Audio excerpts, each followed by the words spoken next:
Hey everyone, welcome to the show. We got Katie Potter with us today. Katie is currently the VP of Talent Operations over at Healthie. Katie, thanks for joining me. Yeah, thanks so much, James. Excited to connect today. Yeah, I'm really excited to record this episode with you. So let's jump into it. Where are you from? I am originally from a small town in upstate New York, Phoenicia, New York. Very small population, 250 people when I was growing up. Today, I am about 30 miles west from that location in Kingston, New York, which is in the Hudson Valley.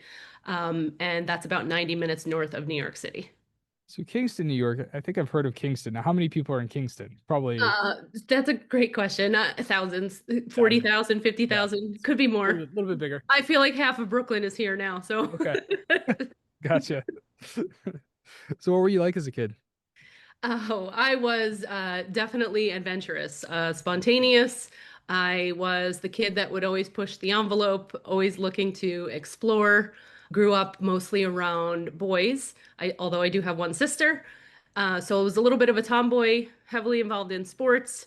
Um, yeah, just always wanting to be outside, riding bikes, playing kickball, dodgeball, whatever the sport of the day was. Nice. Yeah. And you were doing a lot of skiing, right? Yes, I began skiing at the age of 3. Was an avid skier. I remember being 11 or 12, was racing against seniors in high school. And this will share a little bit about me and my level of grit and resilience, but I took first place in that competition. And it kind of did not stop from there. I just kept going and just wanted to keep becoming better and better. So when you said around 12, you were competing against high school students Yes, and you were beating them. yes, That's awesome.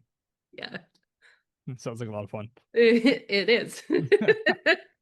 So where were these like were there what were these competitions? Was it just like from the top to the bottom of the slope, just Yeah, like a just like nine pipe slime, race or yeah, like giant slalom would be the top of the mountain. So for anyone that may know, like Bel Air Mountain is a local mountain by me, also Hunter Mountain. So it would just be a full track from the top all the way to the bottom. okay. So you just go down as fast as humanly possible. Yeah, in and out of the poles. Yeah. Yeah, that's right. Yeah, and then on the poles. Yeah, that's cool. How long did you end up competing in skiing? I believe I stopped somewhere eighth or ninth grade, and that was just because life was getting busy. Not that my interests were changing. I still love skiing today, although I do it way less. But at that point, I was involved in sports in high school, so basketball, field hockey, track and field, softball. Wow. And so I was taking on too much, which is pretty typical of the person that I am, and had to make some hard decisions. Yeah, I hear you. So are you the older sister or younger sister? I am the younger sister. Really? Yes. You were giving me big sister vibes. I That's probably true. The personality is definitely bigger. right. Were you guys close in age growing up? 3 years apart. Okay. Nice, nice. So, okay. Very clearly ambitious, competitive, right? Yes. You also had mentioned too, additionally, we didn't have a chance to get into this before we moved on. I want to talk about it a little bit. You were into martial arts. Yes. What age did you start getting into martial arts, and then how long did that last? First grade and Okay. all the way through, honestly, maybe 5 or 6 years ago. Off and on as I had gotten older, but when I was younger, very avid, involved. I remember at one point, I think I was 9 or 10, and my instructor told my parents that I was a lethal weapon and Yes. should come with a certification card. Yeah. Um, and then as I Awesome. got older, it started to shift a little bit. As an adult, evolved into more like kickboxing type of experience. Nice. Yeah. So what type of martial arts specifically? It was primarily karate, mostly Okay. throughout. Did a little bit of Muay Thai throughout there, and then into that kickboxing. So, as an adult kickboxing, was that still Muay Thai or was it actually like just American or It was just American okay. kickboxing. Yeah. Yeah. Okay. Yeah. Cool. Well, that's cool. Yeah, I used to compete in Muay Thai Awesome. for about 4 years I from love it. 17 to yeah, roughly 22. Yeah. Amazing. Yeah, yeah, it's a lot of fun. Definitely. Um, did you ever compete? I did not. I did as a kid in karate. I would do the tournaments and break all the boards and things like that. Fun fact, I actually have a fracture in my right hand. I fractured my right hand and needed some metal plates and pins because in a karate tournament, I just came down wrong on the board and fractured the Oh fifth. I no. fractured the fifth metacarpal and severed the tendons in there, so everything had to be restored. It's a very long process to get back. Jeez. Okay, Yeah. you have like a there's a metal Yeah, plate. you can see Yeah. the scar. Wow. Yeah. Yeah. Were you like can you still hit stuff or do you have to did you have to I stop after definitely that? can. Or can Yeah, you so hit harder now that you have the I don't know if it's harder, but I have a heavy bag in my garage and yeah, it's after a long day and offer gets turned it's down. not gonna Jeez. hold me down. Yeah. No. How you take out your frustrations of talent acquisition That's right. with the heavy bag. Yeah. Yeah, I miss training. I've thought a lot about getting back into Muay Thai and boxing and I never really Yeah. do. But I always think about it, like, oh, that'd be so much fun. To at least like Yeah. hit the heavy bag or like hit like pads or something like that. Not spar at this point. I don't want to get hit in the head, but No, I totally mean I would agree. love to spar. I just don't want to get hit in the head. It's like my favorite thing. That's I love that's training. fair. Yeah. That's fair. Yeah. I think for me, So, like growing up, the discipline from it is mhm. something that I really appreciated, and that has translated into who I am today. And then I think as an adult, it was just, more of like a physical activity workout, right? Where I was able to release that stress or tension, Yeah. and just kind of keep going. Yeah, I know. That's why I keep thinking because I do like weight training and cardio, but it's just Yeah, not the same as it's training not the Muay same. Thai. No, Little different than getting in the ring. So, exactly. well, cool. And then so in college, unlike most people, you didn't realize you were going to be a recruiter. No. No, Do any of us? shocking. There was one guy. There was one dude. Yeah, no, like 200 and however many episodes, one guy. Yeah. Everett. I remember his name. Amazing. Everett at Zendesk. His dad was a agency owner. And Oh, so he knew what recruiting he was knew. when he was like 12, like versus Yeah. most of us were like, wait, what does a recruiter do? What is that? Yeah, Yeah. what is this the whole thing? But yeah, so yeah, but no, like less than 1%. Yeah. It's Yeah, amazing. yeah, it's great. Is there any other profession where it's like literally nobody thinks they're gonna be in it and they end up in it? I don't know. It's like if you Just think everybody about falls into it. yeah, think about like you're going to be a nurse, you're going to be a doctor, you're going to be a police, like you have to plan that out. Right. So, yeah, I didn't expect to end up in recruiting. No. Yeah, no, neither did I. Well, anyway, so before you got into talent acquisition, you were in college and what were you studying? I was studying forensic psychology. That's right. Yes. Why? Um, so growing up, my parents were very big on just morals and values, and I'm so thankful for that today. I feel like it's really shaped who I am as a person, just doing the right things, right? Um, but on the flip side of that, I was so fascinated by like criminals and criminal behavior, murderers, all of the things that I'm like, what would cause a person to do that? And I was always interested in psychology, just learning about the brain. How does the brain work? How does it function? So I originally started off thinking I'm going to be a forensic psychologist and I want to be able to go into the prisons and have these interviews. So maybe that was part of the recruiting. What was that movie? What was that awesome movie? Yes. Um, oh, what is the name? What's the movie with where the psychologist goes and is interviewing the serial killer? I know what you're talking What about. movie I'm is drawing that? a blank on the name. Oh But man. yes. So that was what I was anticipating. I really wanted to do that. Okay, I got Um, it. yeah, Oh, now is it now Silence of the Lambs? Remember that one? was it? The Silence of the Was that the Lambs? rabbit in the pot? It may be that one. Yes. Yeah, it's with Anthony Hopkins. Yes. Yes, that's Yeah, it. Jodie Foster. Yeah, Totally. that So would be cool. yes, right. So I was so fascinated and I was like, okay, I know my brain usually makes the right choices, the good decisions. Now I want to know why somebody's brain does not make the right choices or what drives them, to make those incorrect decisions.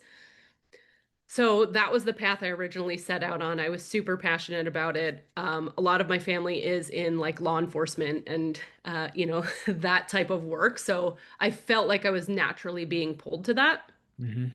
And then at one point, my advisor in college, I was graduating with my bachelor's in psychology, and my advisor had had a conversation to just say, hey, I know you're thinking about your master's track. And again, I was still on that target for forensic psychology. But they were like, I really think you should explore industrial and organizational psychology because I think you'd be really good at that. And somehow they convinced me to switch paths. And that's ultimately what led me into talent acquisition, into talent as a whole throughout my career. I don't regret it, but part of me still is like, what would have happened Right. You probably would if have been just as if I stayed successful. on the forensic path? Yeah, You would have been just as exactly. successful. But I mean, I find that fascinating. You're right. It's like what drives human behavior and decisions, and Yes. getting into the psychology of just different people. And Yeah. And that's yeah, really so the industrial organizational path of that is like what drives human behavior at work versus what drives human behavior for people to go murder somebody, right? right. And that was the pivot that I made. How different really is it? I don't know. I mean, I feel like there's like a set of reasons why people make decisions, right? And Right. That's right. it's like um that's wild. That's really cool. Do you ever still read like criminal psychology books, or is this I something you I'm ever kind of look obsessed. into? Yeah, I'm Yeah, obsessed with all of it. All even the true crime shows, true which crime. some I Yeah, know are like fabricated a little bit, but so fascinated by all of it still. yeah. Wow, that's really cool. That's really cool. And so you are in talent acquisition now, currently, recently promoted to VP Yes. talent operations. Congratulations, by the way. Yes, thank you. Just to rewind a little bit, your first, was it like hypergrowth startup experience was at a company that was acquired by 2U, right? Yes, that's That correct. So started out there at Trilogy Education Services, which was teaching boot camps for technology. okay. And then they were then acquired by 2U. We were acquired by 2U, yep. And then primarily at that point in time, it hyper scaled like honestly almost overnight. We were filling like 4,000 roles a year Wow. um, with instructors that were teaching boot camps across fintech, data analytics, full stack web development. There were like seven different, product lines there. And I had a team at whatever point of 60 plus recruiters that were globally dispersed, which was the largest team that I've been responsible for today. That's a lot of recruiters. Yeah, definitely. You said you're filling thousands of roles a year. But yeah, it was over 4,000 roles annually. Wow. Wow, that's wild. And more recently, so for the past few years you've been at Healthy. Yes. What's what do you guys do over at Healthy? Yeah, so Healthy is a health tech company where we are focused on EHR. So the EHR is electronic health records. Our platform offers everything from patient billing, patient communications, right, scheduling, patient charting, and we are predominantly focused just across all of the medical spaces that are outside of the hospital healthcare setting. Okay. Oh, that's really cool. And Yeah, healthcare just seems like a great industry to be in, totally. honestly. Yes. Like I it's interesting. So I don't know if we probably haven't had a chance to talk about this before, but I run two companies. Yep. And they're essentially solving like the same problem just through a different angle. And Yeah. we actually have customers that use both, but I have embedded recruiting and RPO, which is traditional Yep. recruiting solutions, and I have June, which is an AI interviewer. Yes. And we sell them independently, and we also sell them in conjunction, like together. Yep. But healthcare is actually a space that we're really last week actually identified. We just decided, okay, as of last week, we're going to start to put together like specifically outbound campaigns, Yeah. do some ABM toward Yep. hospital systems and testing Awesome. out the waters in different in Yeah. healthcare, because we feel like there's just so much potential in that industry. It's like no matter what happens, it's just growing. It's like up and to the It's right. growing and it's one of those areas that I feel like most of us can comfortably and confidently say it needs help. It's one space, right, within the market that just needs to evolve. Hmm. And yeah, so I just deeply appreciate that it's mission driven, it's impacting real patients, real people's lives for the better. Yeah, that's amazing. And it's a somewhat early stage company, right? Like We you're are so Healthy was founded in 2016. We have actually been fully profitable on our own since year four, so since 2020. We did great. raise a Series A round of funding in July 2022, and then a Series B round of funding in in October 2025. So we're still sitting at that Series B. Today we're around 170, give or take a little bit, probably more, Okay. employees. When I started 3 years ago, I was, I think, employee number 40, somewhere right around there. So Wow. a lot of scale and growth over the last 3 years. And a relatively small talent team, right? I think you said It so was recently it just was just me. It you. was just me up until 2 months ago. Yes. So yes, very small. Wow. So and now you have one recruiter on your team, or I have one yeah. senior recruiter, yes, working with me, and she's fantastic. So I'm going to give her a shout out. Thank you, Nice. Lena. Yeah, Thank you. Yeah. That's you're not alone anymore. It makes I'm things a not little alone. bit easier. That's right. Um well, okay, so you got a pretty lean team. And that Yes. is what's I find really interesting is Yeah. you have a lean team and your title is TA operations, right? So clearly Yep. focus on the technical uh, side of things and ensuring that you're optimized Yes. and thinking strategically between about how to incorporate like people and AI and these types of things, which is like also my obsession. That's like literally my life. That's all I think about. Yes.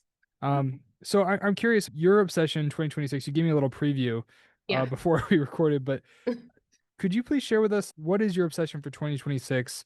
Like, what are you thinking about every day, nonstop? Yeah, it's AI. I think for me, it's both a love and a hate. The negative parts of the AI for me personally, or what I've experienced is, candidate usage of AI. We've experienced candidates that are, um, for lack of better words, essentially just stealing profiles off of LinkedIn and then using those as their own profile, and then when we're coming into that interview, they are utilizing AI to answer our questions based off of that profile that they had shared with AI ahead of time. So essentially just reading those answers. And it's really difficult to be able to gauge, is this person who they're saying they are? Is this information that they're sharing accurate? And obviously, as you know, there's a lot of legalities around all of that and the types of questions that you can and can't ask. So definitely a challenge from that aspect. All of the other aspects and the love definitely outweigh the challenges for me. We're utilizing AI right from screening the resumes, or the resume will give a score and then help us stack rank based on what our job description is and exactly what we're looking for. So that's been really helpful to cut down on pipeline volume and help us surface the stronger applicants first. We predominantly do more sourcing, or we want to source candidates more directly versus just automatically going into that organic pipeline. And so AI for sourcing has been huge. And then AI just in terms of the process and pipeline automations throughout, moving candidates through stages, sending them emails to keep them engaged and make sure we're checking in to share information about the next interview stages. All of that has helped us to just gain back a lot of bandwidth, which then allows us to think more strategically longer term and just make sure that our plans are solid as we're moving forward. I love that. Yeah. And so I'm excited to have this conversation, learn more about how you're thinking about AI.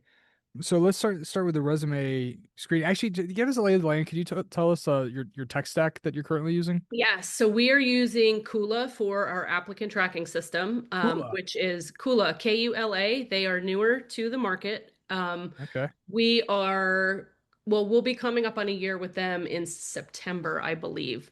But it's a fully AI-driven platform and it's fully customizable to the user, which has Hmm. been huge for us. So we're using Kula. We are also using Juicebox for sourcing. We have a LinkedIn recruiter seat. And then outside of that, it's just all the old school manual Nice. manual work. Yeah. Cool. So with Kula, is Kula who are they doing the AI the resume reviews? Yes. So basically, what we do is we'll load in the job description, and we then have the ability to manually stack rank the requirements that are listed within that job description in terms of like which is most important. And then you can give that a weighted percentage. So based on what we're entering in for every new job that we open, as the resumes are coming in and or we're manually uploading the resumes, the AI will grade it. And it really just helps us to like dial in very tightly on this is the amount of weight you're putting on this specific skill, and this is where that candidate is falling based on their resume. So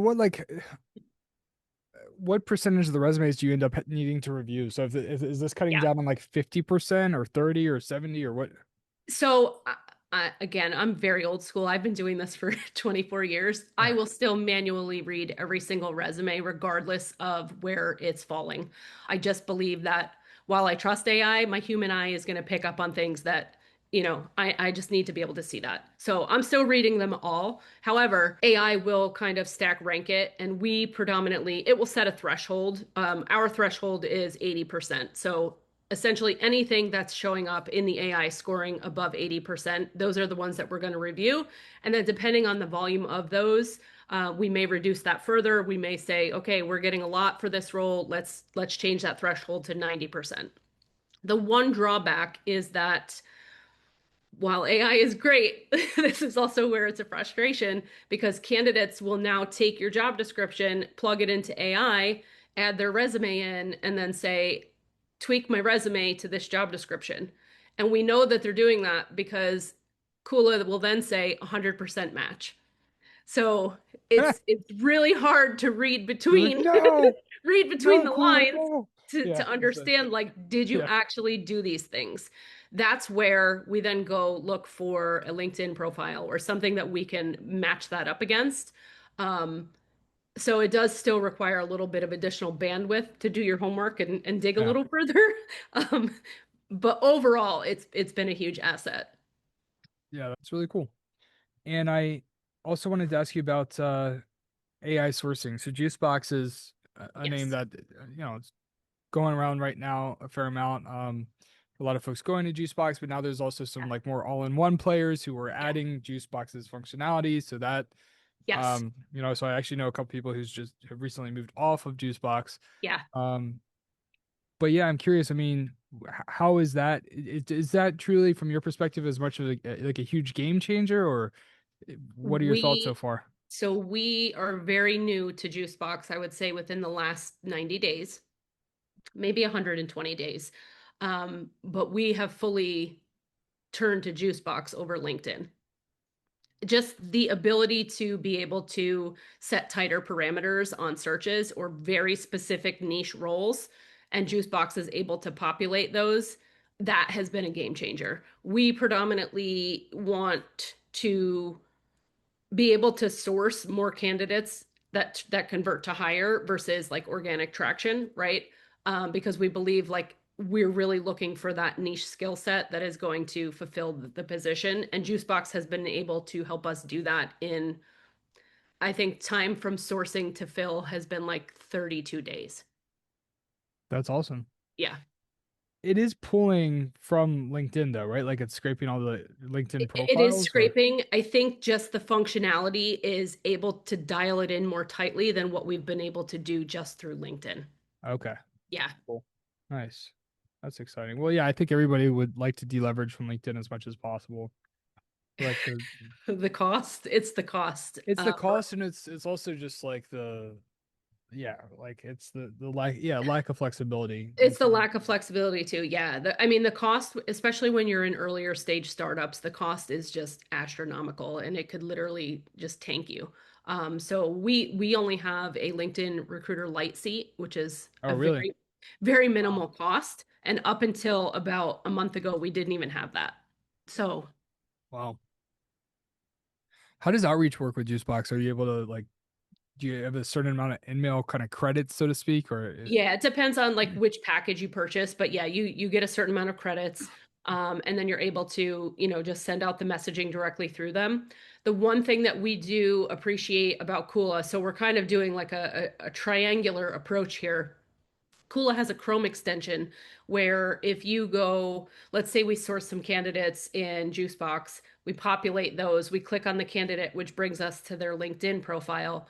Through Kula's Chrome extension within LinkedIn, we're then able to just click a button and then it will funnel the candidate directly into Kula as a prospect. And then we're able to kind of send out our prospect messaging directly through Kula to keep all of the candidate information in one platform, which is nice. Okay. So you're actually also using Kula for outreach even Yep. before people hit the funnel Yep. too. Yeah. Interesting. So is Kula sort of is going for this all-in-one play too, it sounds like. Correct. Yep. Seems like they're all doing that these days. Yeah. Yeah. Which, from a recruiter standpoint, yes. I love that. Yeah, yeah. Very cool. Yeah.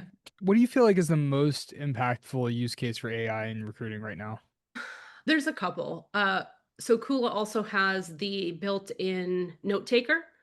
And this is going to come more from like hiring manager interviews and those throughout the pipeline that are conducting the interviews. With the note taker that's built into Kula, it records the interview, so you have the visual and the audio, but it then also will transcribe a full the notes for the scorecard. And within 5 minutes after the interviewer will receive an email where they can review the recording, they can review, all of the notes, but it just imports directly into the scorecard. They can then add any quick notes that they want. And then it's just the simple, like, give your thumbs up or, your thumbs down. Our hiring managers have reported that that is saving them a tremendous amount of time where we're actually able to stack interviews back to back for them now without leaving that gap in between because all of that administrative burden is removed. So Right. that's been huge for us. And then I would say AI in terms of surfacing candidates. So from that sourcing standpoint, right, just being able to surface candidates. I wish it could almost go a step further, and maybe it can. I haven't had time to dig into this, but there's a lot of like private groups and communities. I wish it could source from those and be like, oh, well, these people are in this specific group, right? Because predominantly it is just, I think, pulling LinkedIn profiles. Yeah, yeah, for sure. Well, cool. That's super helpful. I appreciate you sharing just what you've been up to Yeah. these days and what your obsession is. I'd love to zoom out for a little bit and just get a sense of like, you've been in the talent space for a little while and you've had some big successes with some really fast growing scale up organizations. Yes. Top takeaways, just as a talent acquisition leader, like if you had to, it could be one, two, three things, what would you Yeah. say is most important to be successful in your role? Yeah, definitely. For me, top one is candidate experience. That is always going to be at the forefront, right? And in a landscape that is like ever changing, it's hard to sometimes keep up with that. But I can just speak from experience where, specifically at Healthie, interviewing candidates 3 years ago that are still coming back to me today, some of which we have actually wound up hiring at later points in time, just based on that initial relationship that I was able to build with them. So that's going to be the first thing. The second thing is internal alignment, ensuring that before that role even goes live, you are aligned internally, right? What is the hiring manager looking for? What are the must-haves? Because especially in startups where that may continue to keep evolving, even after you have the candidate pipeline flowing, there's so many negative things that can happen when that internal alignment isn't there up front. So as much as possible, being sure that that is solid. And then the third thing is just signal. We do a really great job, I believe, of just looking for signal, making sure that through every stage of the process that the candidate is hitting that signal for us. We know that this is absolutely somebody we want to move forward, and we're not just moving people forward to move people forward. Just being very deliberate and intentional. I love it. I love to slow down a candidate experience. Yeah, Can you help, like, in terms of like where to focus on there? Can you give us a few different examples of maybe what you've done at Healthy to yeah. optimize candidate experience? Yeah. So for our engineering roles, right, that's a little bit more of a lengthier process than say our business roles. And understandable, right? We need to do some type of technical assessment. We need to understand that the candidates have the technical skills. But being able to do that and still reduce overall interview stages has been really pivotal in us being able to secure talent and get them onboarded more quickly. So we sort of live and breathe now by a four-step process. That is working really well for us. At one point, I think we had 7 steps in our engineering pipeline. So reducing the number of stages to get candidates through and also be able to, understand that they have the skill set that you're looking for. And then I would say communication is huge, right? Things are moving so fast. I've heard so many candidates tell me, "Are you going to reach back to me or are you going to ghost me?" And I'm like, I cannot fathom for the life of me ever ghosting a candidate, whether they are going to make it all the way through or they're not. Just keeping that communication open and transparent, letting them know where they're at in the process, that is vital. And part of that just goes back to building that relationship of trust right from that first conversation, and supporting them throughout. Like, I feel like that's your main job as the recruiter. So just being really firm with that. Yeah, for sure. And the other, speaking to your second point, internal alignment, that's huge, and that's always hard at like early It's hard. stage companies, right? Because things Yeah. are evolving and moving so fast. It's never Yes. perfect. No. Um, but how have you focused on doing that? Like at Yeah. Healthy, as you raised a Series B, Yeah. things it sounds like are accelerating. Yes. It's Continue to. still it's still a work in progress for us Mhm. too, right? And I think it is something that will always be a work in progress. But being able to just identify and really solidify as much of it as you can up front. We have lost candidates because of it, right? And or we've had to go back and tell candidates that were halfway through the process, hey, listen, we've aligned more deeply internally and we've made updates to this role, and unfortunately your skill set's no longer a fit, right? Those are the conversations that are devastating. You have a candidate that's super excited. They want to be a part of the company. They understand the role. They're feeling strongly aligned, only for you to come back later on when you could have aligned on that originally. So those are challenges that we will continue to experience, but I think just being able to get ahead of it as much as you can is the best approach. Yeah, I totally agree. And I wanted to talk to you just to zoom out a little bit. When you think about your own like development, right? Like holistically, um, at this point in your career in your life, like what are you really focused on? Like, what does the essentially like the next best version of yourself look like over the next Yeah. few years? Yeah, definitely. So communication, right? A people person in a talent role, communication is always at the forefront for me. It always has been and it always will be. I think communication for all of us is something that continues to evolve throughout our life. And is something that I am consistently always trying to remain mindful of, and also an area that I will always continue to work on. We can use that last example of candidates having to circle back to them to say, "Hey, I'm so sorry, like we've realigned internally," right? um, so in those types of situations, I'm consistently self-reflecting and thinking, what could I have shared prior to that conversation, and trying to get ahead of things like that, so that in the future that communication is as transparent as it can be, but also allows enough flexibility as things change to still be delivered, in a respectful way, and in a way that doesn't leave anyone feeling upset or disjointed by it.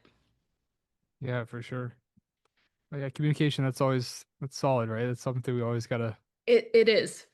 It's at the core of everything, personally and professionally, right? Yeah. Yeah, 100%.